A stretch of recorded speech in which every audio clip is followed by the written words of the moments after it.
Delighted to welcome Pedro Sánchez, the Prime Minister of Spain, to the stage.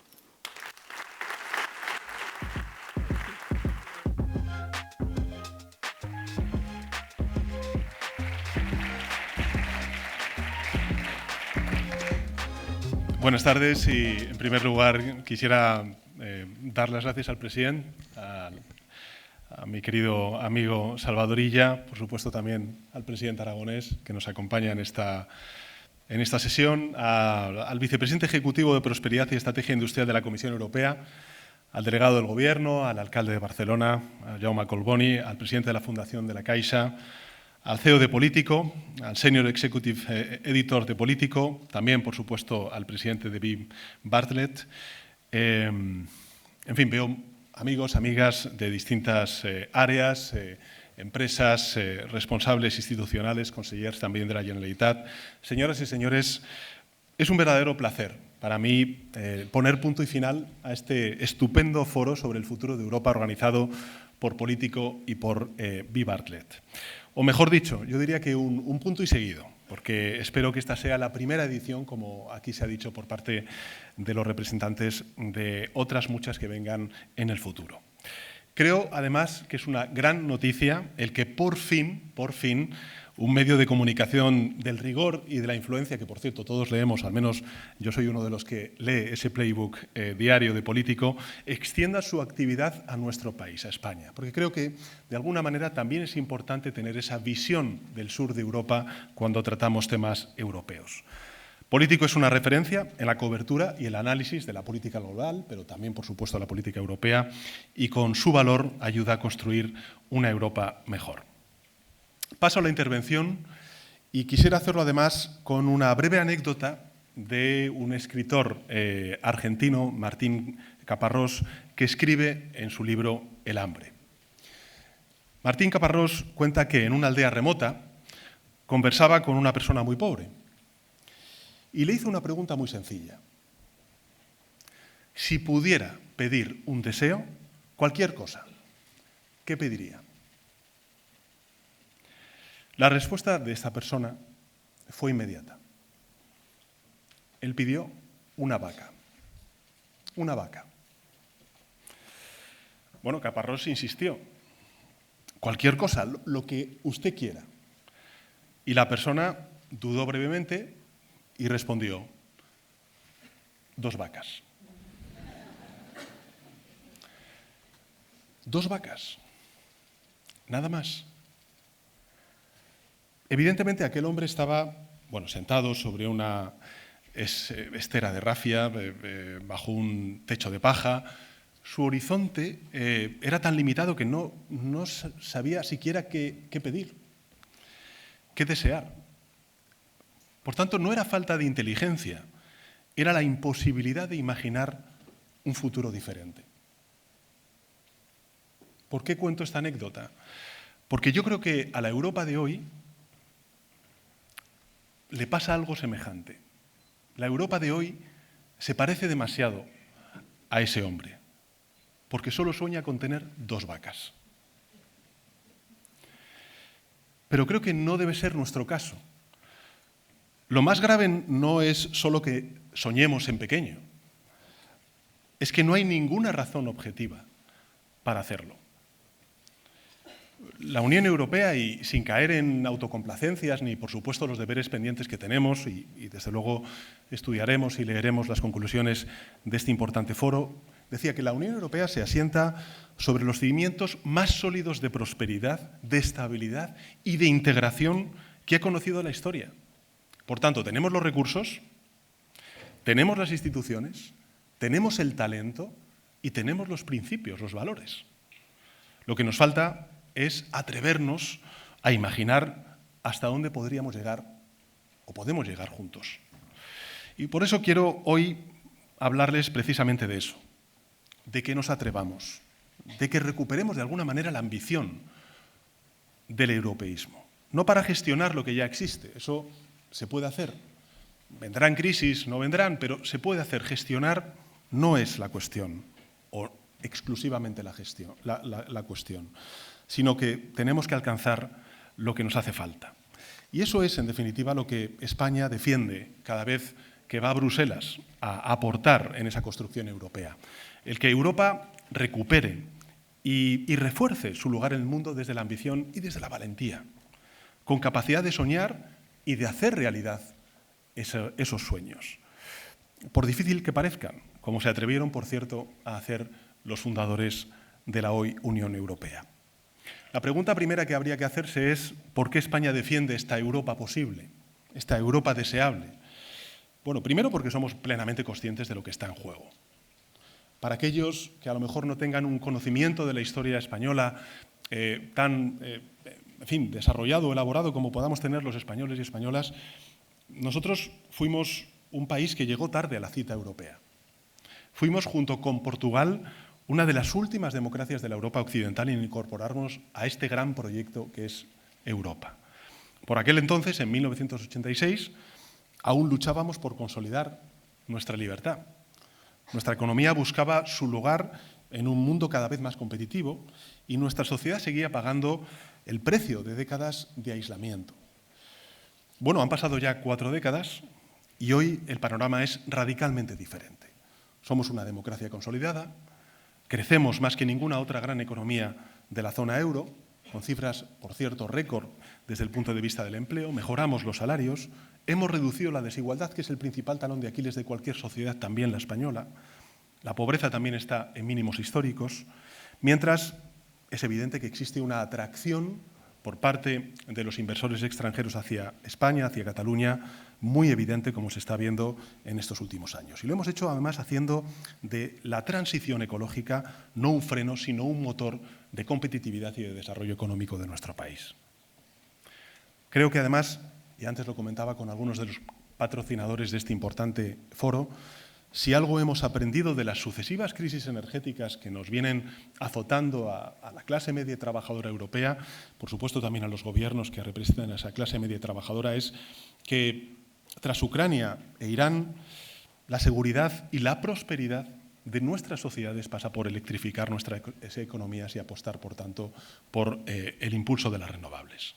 Solamente un dato para que seamos conscientes de, en estos difíciles años que llevamos en Europa, también en España, lo que hemos logrado conjuntamente. En 2018, es decir, antes de ayer, el 46% de la potencia instalada en España era renovable. El 46%.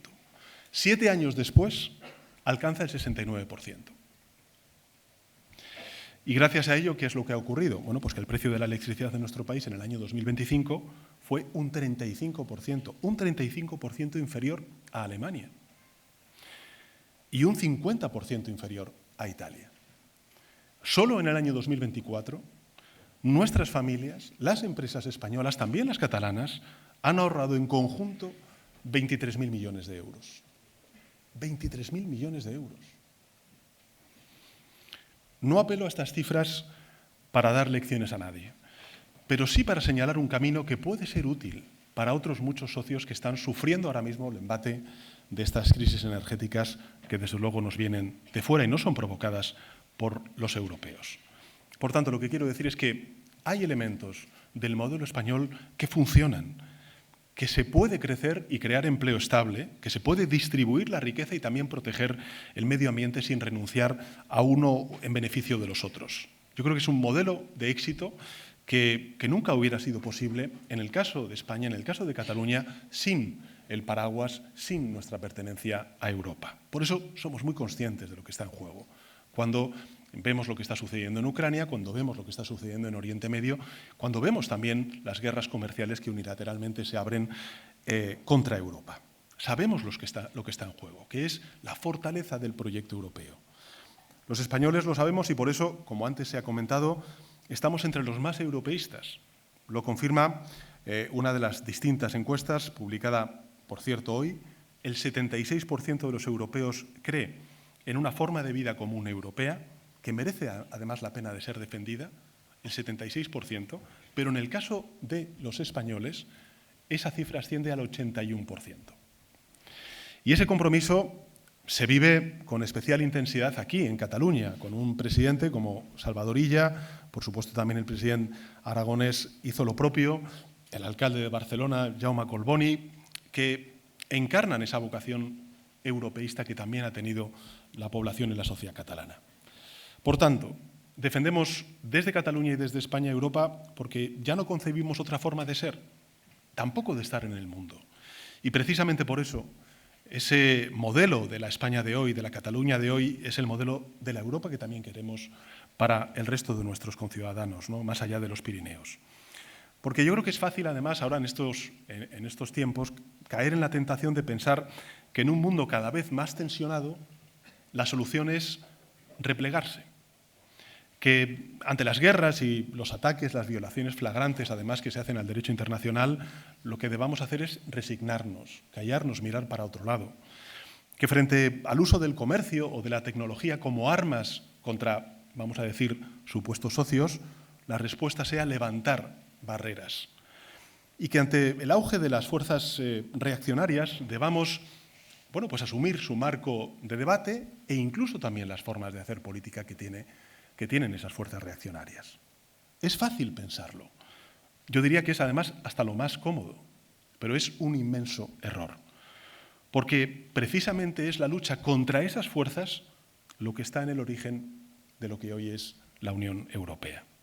Porque fue precisamente el anhelo de una paz definitiva lo que nos hizo unirnos y avanzar. Fue la necesidad de la reconstrucción de ese proyecto europeo después, o de Europa después de la Segunda Guerra Mundial, la que nos llevó a abrirnos al mundo.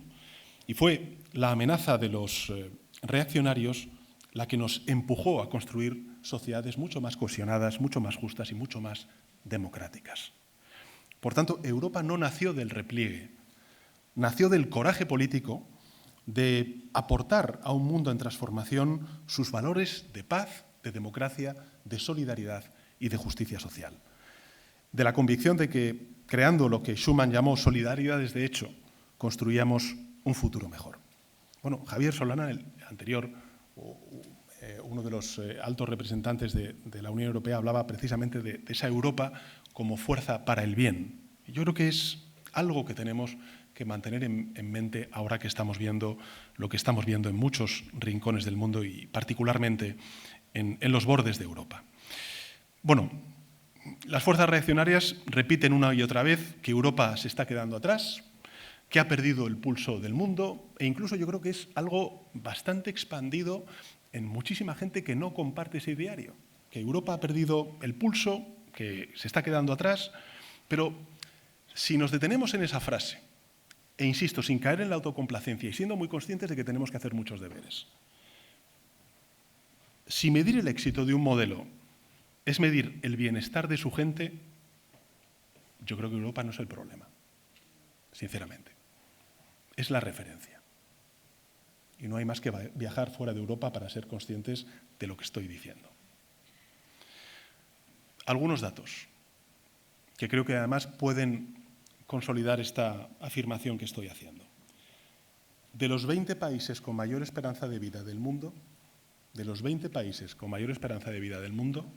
15 están en Europa. 15 de 20. De las 31 democracias consolidadas del planeta, 20 son europeas.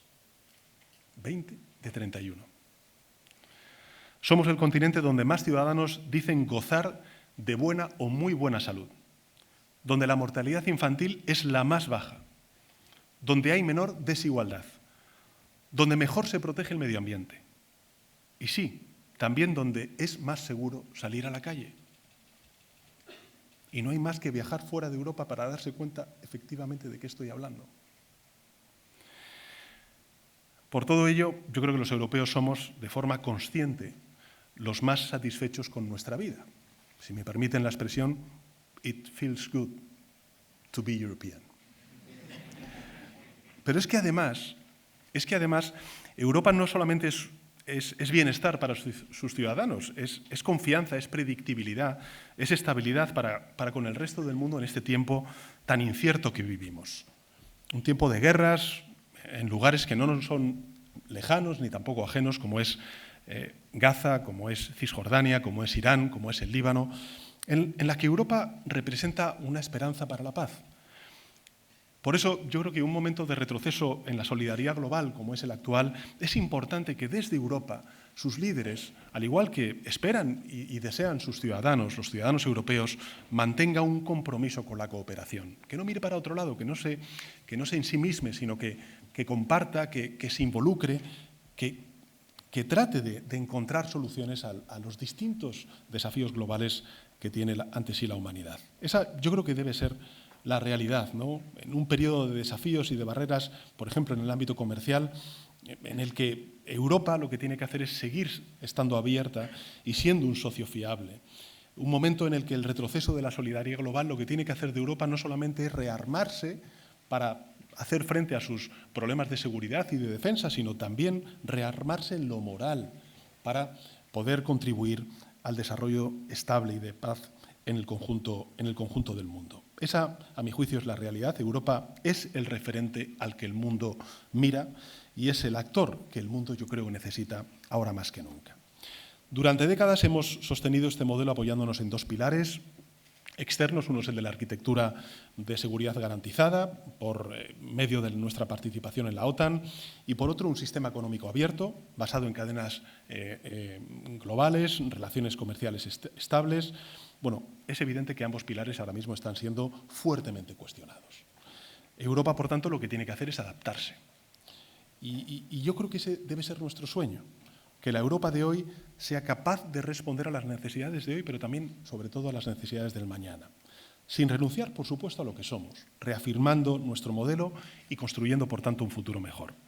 Una Europa más integrada, más soberana, que decida por sí misma y que no tenga esa dependencia que tiene hoy de terceros actores, sino una voz propia en el ámbito internacional. Porque yo creo que en el mundo de hoy nuestra autonomía, y además quiero resaltarlo, abierta no es una opción, es una condición indispensable para nuestra supervivencia política, económica y también social. En fin, esta Europa de la que les hablo no se construye solo con sueños o declaraciones, se construye con visión, pero también con decisiones políticas de calado. Y por eso me gustaría apuntar tres prioridades que tampoco les van a resultar ajenas, pero que, desde luego, por parte del Gobierno de España estamos trabajando porque se materialicen en este mandato, en esta legislatura europea. La primera es evidente, lo que tenemos que hacer es avanzar en una verdadera política exterior y de seguridad y de defensa común. Creo que es importante la política de defensa, la política de seguridad, de la cual hablaré ahora, pero singularmente también la política exterior. Una política exterior común. Porque es tan importante la diplomacia como lo es también, por supuesto, la seguridad y la defensa, ¿no? Bueno, yo creo que habrán escuchado ustedes cuál es el planteamiento de España. Nosotros estamos listos para avanzar hacia un ejército europeo común, no en 10 años, no en 2 años, sino ya, mañana mismo, si me permiten la expresión coloquial. Y quienes creen que, por cierto, esta decisión es opcional se equivocan. En el mundo en el que estamos, hoy potencias medias que son las que componen la Unión Europea, solo tenemos una forma de hacernos valer, desde el punto de vista de la seguridad y la defensa, y es construir una defensa común y asumir juntos nuestras vulnerabilidades, o si no, lo que vamos a hacer es permitir que otros utilicen esas vulnerabilidades y esas debilidades contra nosotros. Para que la unión de la política exterior y de seguridad y de defensa sea una realidad, lo que debemos hacer es ese segundo pilar al que quiero hacer referencia, es crecer. Tenemos que crecer mucho más de lo que está creciendo Europa durante estos últimos 10, 15 años. Y eso tiene muchos matices, tiene muchos ángulos. A mí me gustaría centrar en mi intervención algunas de las cuestiones que seguro el ex primer ministro Letta ha planteado en su coloquio, en su diálogo con ustedes, y es el potenciar el mercado interior y también ganar en soberanía financiera como claves para reforzar esa competitividad, ¿no? Creo que es importante también financiar bienes públicos europeos, avanzar con instrumentos comunes de financiación. En definitiva, no me quiero tampoco extender, pero sí quiero garantizarles el compromiso del Gobierno de España porque estas sean decisiones que se tomen, que se materialicen durante este mandato, antes de que termine el año 2029, el mandato de la actual presidencia de la Comisión Europea y del Colegio de Comisarios. Una última cuestión que quizá, no sé si ha sido tan tratada como prioridad, como pilar fundamental para el presente y el futuro de Europa, es que no puede haber una Europa fuerte y competitiva si no es una Europa también cohesionada, ¿no? Y ese es el tercer pilar. Y además tiene que ser activo. Tenemos que construir y fortalecer el pilar social. Reforzar el pilar social es una condición indispensable para sostener nuestro proyecto comunitario, porque sin pilar social no habrá Europa. ¿Eso qué significa? Bueno, significa, por ejemplo, lo que estamos desde España proponiendo, que en las nuevas negociaciones del marco financiero plurianual vayamos, ahora que está de moda, los porcentajes en determinados gastos. Bueno, pues ¿por qué no un 2% de la renta nacional bruta disponible del presupuesto comunitario, ¿no? Creo que eso es un objetivo que deberíamos marcarnos y que deberíamos fijarnos. Y cuando hablamos del pilar social, desde luego, el acceso a la vivienda es, probablemente no, junto con el empleo, la principal preocupación de nuestros conciudadanos. Solamente algún dato para corroborar esto que estoy diciendo y que además en esta ciudad, en la ciudad de Barcelona, junto con otros alcaldes y alcaldesas de otras ciudades europeas, el alcalde Colboni ha venido liderando durante estos últimos meses, estos últimos años. En los últimos 15 años, los precios de la vivienda han subido un 60% en compra, un 60%, y un 28% en alquiler. En ciudades como Lisboa, como Budapest o como Madrid, muchas familias destinan más del 70% de sus ingresos a la vivienda. Bueno, esto es absolutamente inaceptable y, por tanto, si es un problema europeo que están sufriendo todos los ciudadanos europeos, o la mayor parte de ellos, tenemos que poner en marcha a escala europea distintos planes de acciones. Yo creo que el Plan Europeo de Vivienda Asequible es un primer paso, pero creo que tenemos que ser mucho más concretos y que tenemos que ser mucho más ambiciosos con medidas claras que lleguen a la gente. Bueno, estas son nuestras prioridades, la forma de estructurar esa Europa que soñamos, con una política exterior de seguridad y de defensa común, un mercado y un marco financiero común, un pilar social central en tiempos de incertidumbre. No me quería extender mucho más en esta cuestión, pero sí hacerlo a partir de dos principios irrenunciables que quisiera compartir con ustedes para acabar ya esta intervención. La primera, como he dicho antes, es que la Unión Europea es un proyecto de apertura al mundo y así tiene que continuar siendo. Abierta al comercio, al talento, a las ideas. Cerrar Europa es simplemente empobrecerla en el presente y en el futuro. De ahí que el Gobierno de España, por supuesto, apueste y apoye los acuerdos con el Mercosur, reforzar los lazos con India, con el continente africano o también, ¿por qué no?, con Estados Unidos y con China. A este país voy a ir cuando termine esta intervención. También por una migración legal, segura, ordenada, que nos permita aprovechar las oportunidades y gestionar mejor nuestros desafíos. Y, en segundo lugar, una Europa que sea firme en la defensa del derecho internacional y de un orden global basado en reglas. No podemos quedarnos solamente con el lamento, la frustración. En fin, basta con mirar a Gaza para ver cuáles son las consecuencias de esta violación que se está haciendo del derecho internacional. Por eso, desde Europa también debemos ser claros, porque hay muchos países de ese llamado sur global que están mirando a Europa y que lo que quieren es que no cometamos esto de los dobles estándares, de la doble vara de medir en función de cuál sea el caso, si afecta más o menos a Europa. No permitamos una nueva Gaza en el Líbano, porque ante violaciones flagrantes del derecho internacional humanitario, Europa tiene que actuar con coherencia si queremos, además, también que el resto del mundo nos mire y nos apoye en el apoyo que estamos dando y prestando a Ucrania en su lucha por la libertad frente al invasor, en este caso la Rusia de Putin. Y por eso, ayer, el Gobierno de España y yo mismo planteé el que por coherencia y también por empatía, lo que tiene que hacer la Unión Europea es suspender su acuerdo de asociación con Israel, porque es evidente que está atropellando y violando muchos de los artículos de ese acuerdo de asociación, sobre todo aquellos vinculados con el respeto al derecho internacional y al derecho humanitario.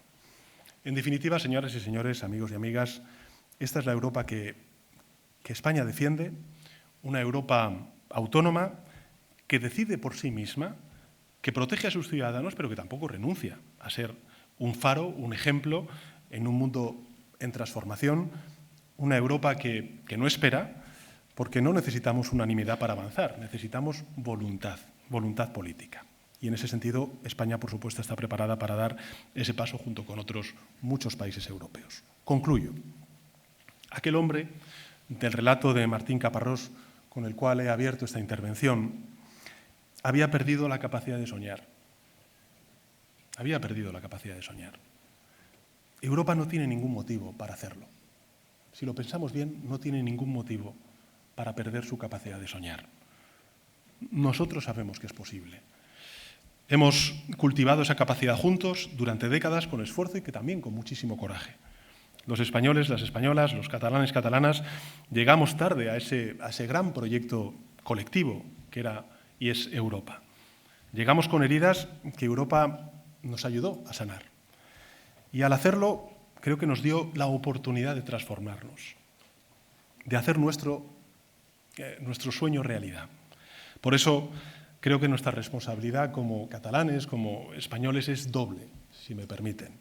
Defender lo que tenemos y atrevernos a imaginar, a construir lo que aún podemos ser. Y a mí no me cabe duda de que el futuro que le espera a Europa, a España y a Cataluña es un futuro brillante. Nada más y muchas gracias.